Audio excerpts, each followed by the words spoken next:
Today, I have the pleasure to talk to Alke Jenss about her latest book, Selective Security and the War on Drugs, published last January. Alke Jenss is a senior research fellow at the Arnold-Bergstraesser Institute in Freiburg, Germany, and her research is situated at the intersection of critical political economy, state theory, and urban insecurity with a particular focus on Latin America. Welcome, Alke. It's a pleasure to have you here today. And Sorry. yeah, go on. Thank you so much for inviting me. I was going to say that. Sorry, Yeah, but I and didn't want to to interrupt. start, I wanted to ask you what made you write this book and why did you choose to focus on Colombia and Mexico specifically? Right. Thank you so much again for the invitation. It's great to be able to talk about the book here.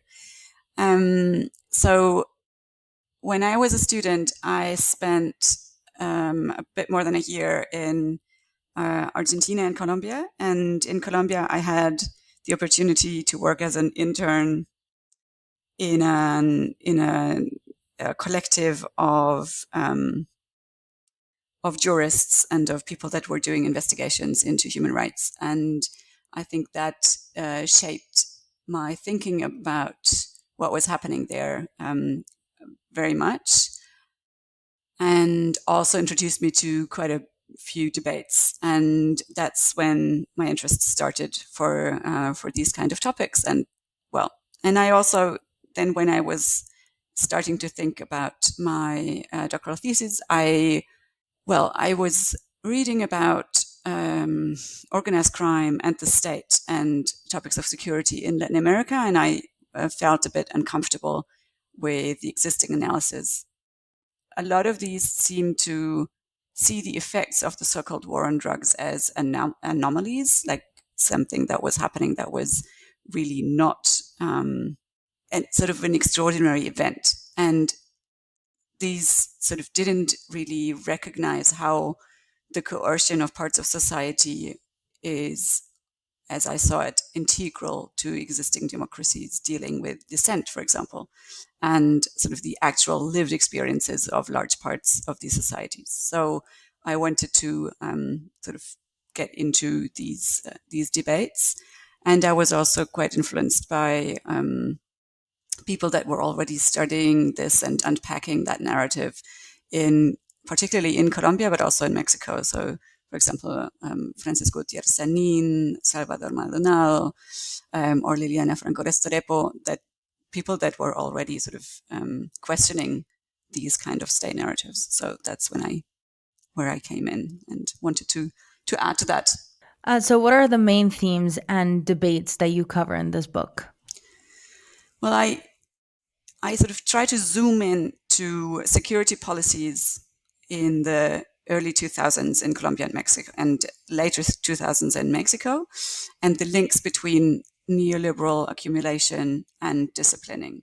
So I really wanted to study the power relations in these specific conjunctures and the ways in which security policies are contested while they simultaneously complicate contestation. So this sort of relation, right? And I wanted to ask um, sort of to what extent and for whom do actually states produce order and disorder by devising such security policies as they did during the height of the so-called war on drugs, and which social forces support and drive change in security policy. So as I see it, this war is a response in one part to polarizations that result from the commodities supercycle of the 2000s. So there was new demand for land because of the demand for resources, for example, that, there was a lot of sort of exports by different Latin American countries went up. But that also the ways in which this was organized, social inequality also grew in one of the regions of the world that was also already most unequal, right? But these security policies that were then advanced also made possible the even more investment opportunities. So it wasn't just about fighting organized crime. That's what I felt had to be carved out more, and that's what I tried with the book. And I also felt that there was a bit of a missing link to the state, actually. So I was wondering, is this only about advancing specific policies, or is it really not much more than that? And I think these policies also transformed the state beyond one presidential mandate or one legislative cycle. So um, it's not just about discursive frames about securitization, as in we frame a lot of different things as topics of security, but it's about very material practices. Um, and I also wanted to make the link with topics such as competing property regimes. So some, well, in different Latin American countries, very different across these contexts, but there's what exists in all these is collective property titles. And within this process, well, or within that time of the early 2000s, it was, at least in Colombia and Mexico, it was clear that collective property titles, for example, or the collective administration of land was more and more framed as a security threat because it was difficult to then accommodate investment interests in these areas, for example. That was one reason, I would say. So I was interested in how these property relations and, well, existing agrarian systems interacted with the so-called war. And that's one other debate I touch on. So I wanted to get into critical security debates, and there's a lot about what is sometimes called collusion between state and non-state armed forces, and I wanted to drive that a little bit further and talk about property relations and coloniality, which is, I think, something that we will talk about in a minute. And sort of, I bound this together. I try to bind this together through state theory and debates on authoritarian neoliberalism that have been present in the last decade. So, could you explain to our viewers and to our listeners what the concept of selective security means and why it's relevant to analyzing the war on drugs? Selective security is the title of the book, so it's kind of a central concept, in your work. Yeah, thank you for that question. It's quite complex to get into that, but I'll try um, to sort of summarize it. So yeah, I speak of selective security, and I do that to account for how police and military forces in both these contexts routinely kill those that they constructed as criminals or lower class, but also racially inferior. The term is really a result. It's part of my argument. So it's a result of reflecting between my conceptual readings and the experiences on the ground. I think that the concept helps me move beyond the discussion of failure or success of this war.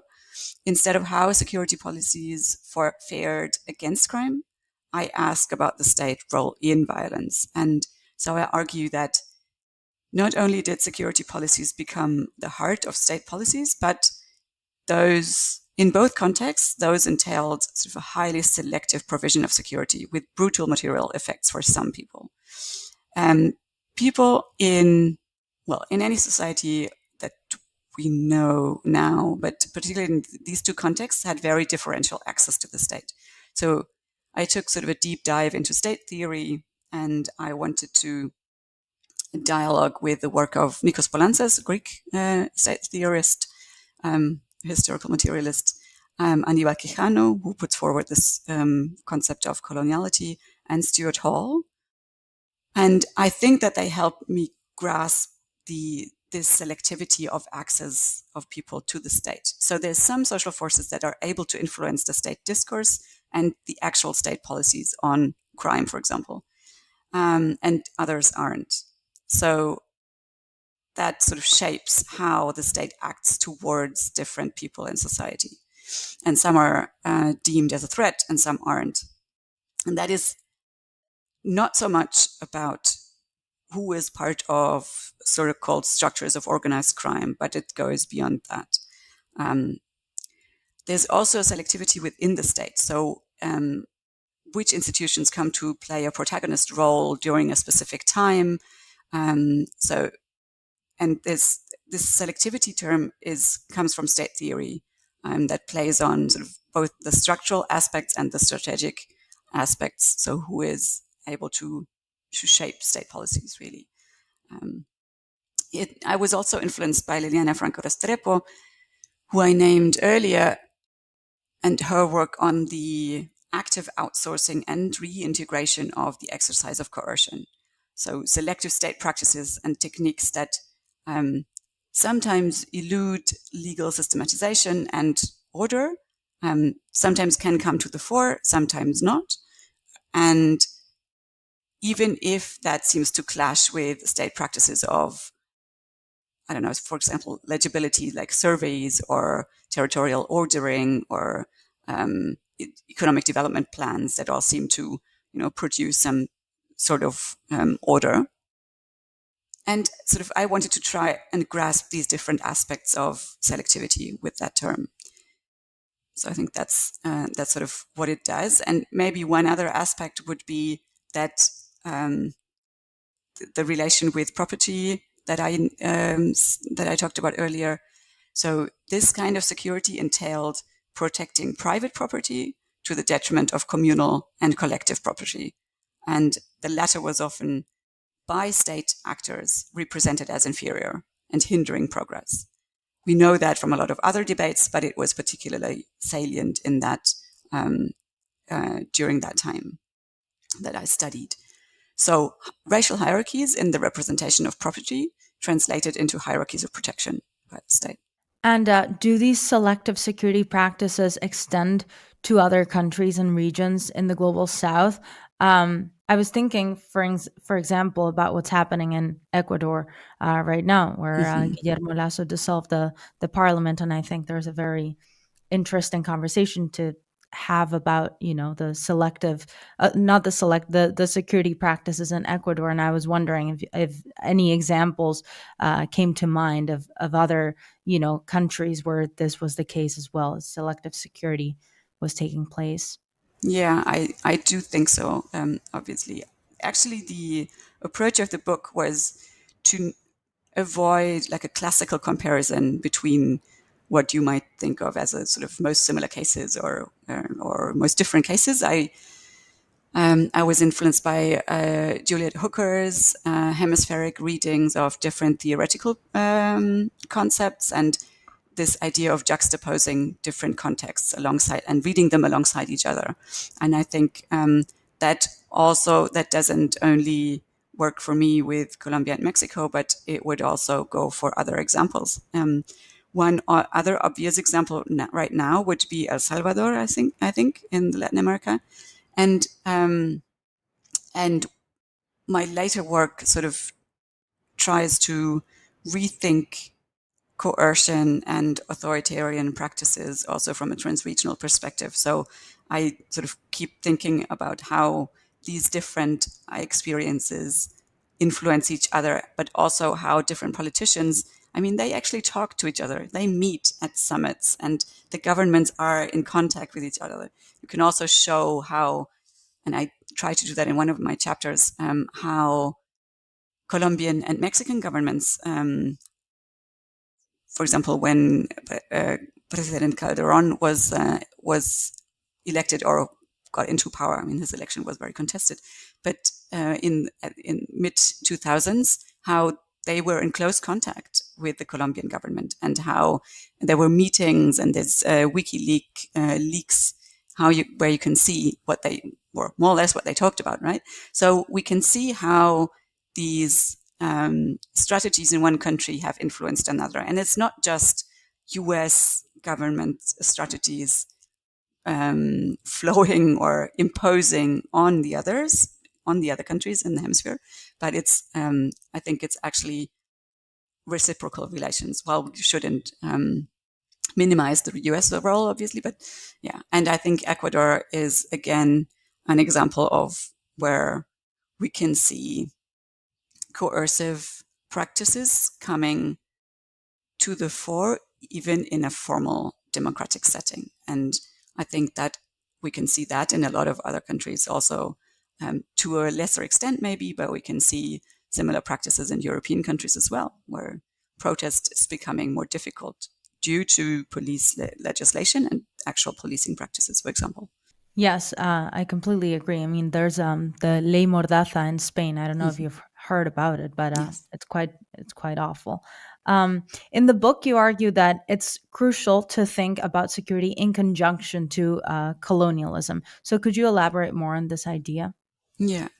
Yeah. It was really, when you start reading and learning about state theory in Latin America, then you don't really get around reading classics such as Aníbal Quijano and others who think about the institutional basis this state is built on.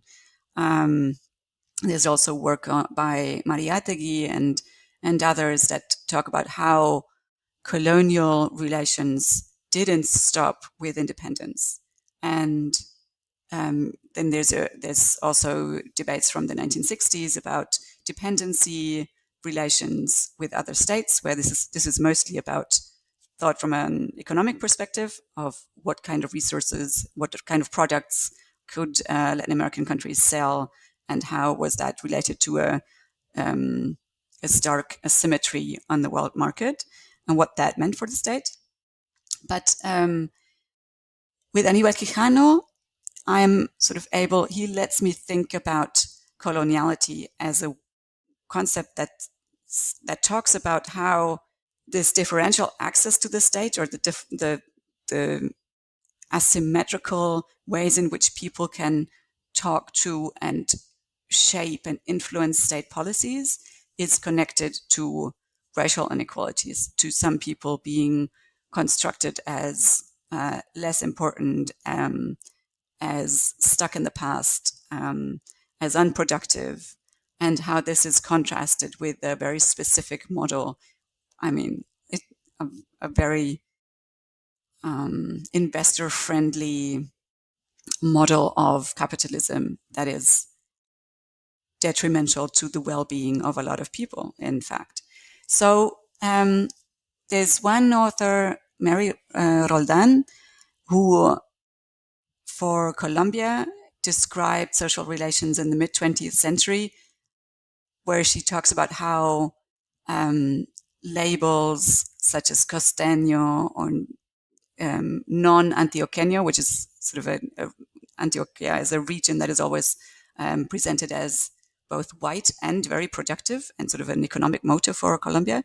People that were labeled as contrasting with that, as non-white, were used to legitimize marginalization and exclusion.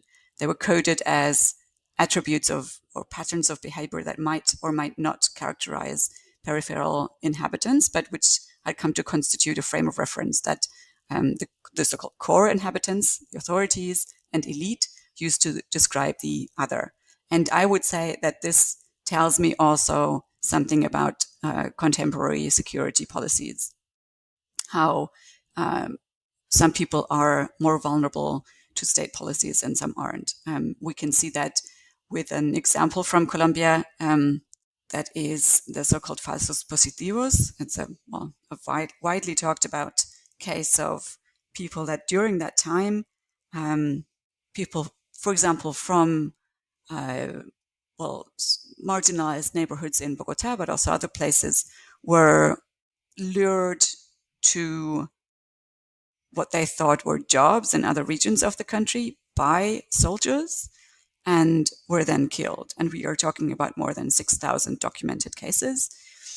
And it's clear that this kind of policy, I mean, it was related to body count policies of success, framings of success by the state.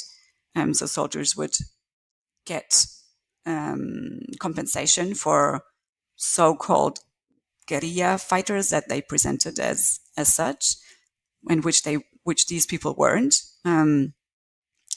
and that tells us something about how valuable state institutions thought these people to be, right? I mean, in Spanish, there's the term desechables, so people that are disposable. And it's quite clear that what we can see here in this example is a conjunction of both class and race that plays a role for soldiers and also higher officials thinking you could actually do this without consequences. It had consequences in the end, and it's not like this is sort of it's not a totalitarian context. So what we can see from this example, the falsos positivos in Colombia, is actually that the state thought there would not be any consequences. There were consequences in the end, but I think we can safely say that there is institutional racism.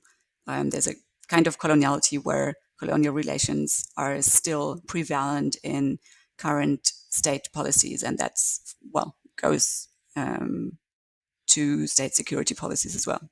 The last thing I wanted to ask you has to do with the fact that a lot of your research revolves around urban experiences of violence and large scale infrastructure expansion. So I'm wondering how these issues are connected to the arguments that are set out in the book.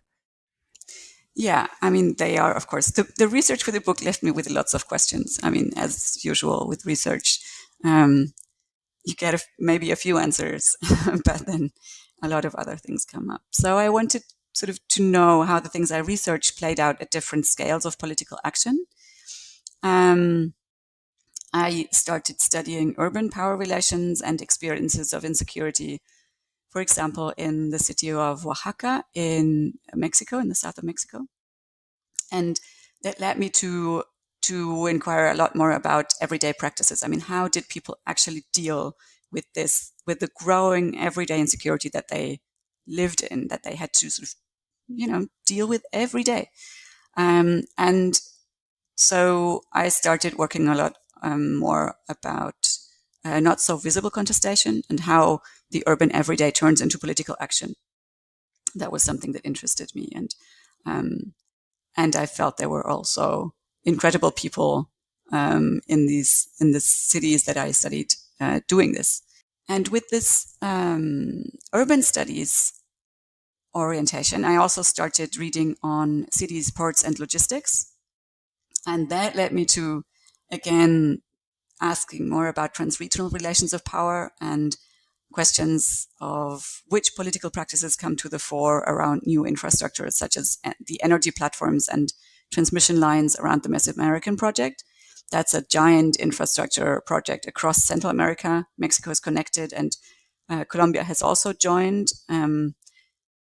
And this infrastructure plan was pushed for during the 2000s and now is partly built. Ports, highways, transmission lines, energy platforms. So a lot of different things. And I think there's a relation also with that stuff on security, with the government security policies.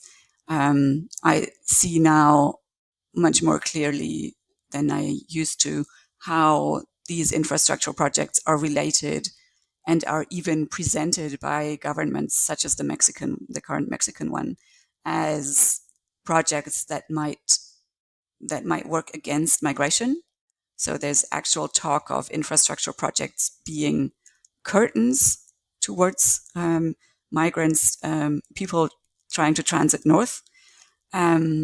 And I think there's a close relation between the topics of security and infrastructure. So I'm trying to learn about that and research into that. Yeah, on that note, we recently, a couple months ago, I think I had a conversation with Margaret Cerullo, who's a professor at Hampshire College who studies Zapatismo. And she talked a lot about the Mayan train in Yeah. Mexico that I think is pretty connected to this whole topic of infrastructures and security. I wanted to ask you if there's anything you would like to add before we stop having our conversation about your book. Any concluding remarks?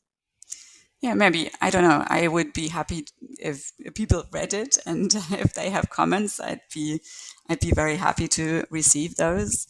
This is not, the the end of the story, let's say. There's probably a lot of different contributions, and there are more and more coming out at the moment also about this topic. A lot of work has been done from different perspectives on the topic of insecurity in Latin America and also other continents, obviously, in the last few years. So I'm very glad to join in the debate, and I think there's a lot of things to be discussed still. Well, Alke Jens, thank you so much for coming today, for having this talk with me at Security in Context, and I hope we can keep collaborating. Thank you so much again for inviting me and for being interested in the text. Thank you so much.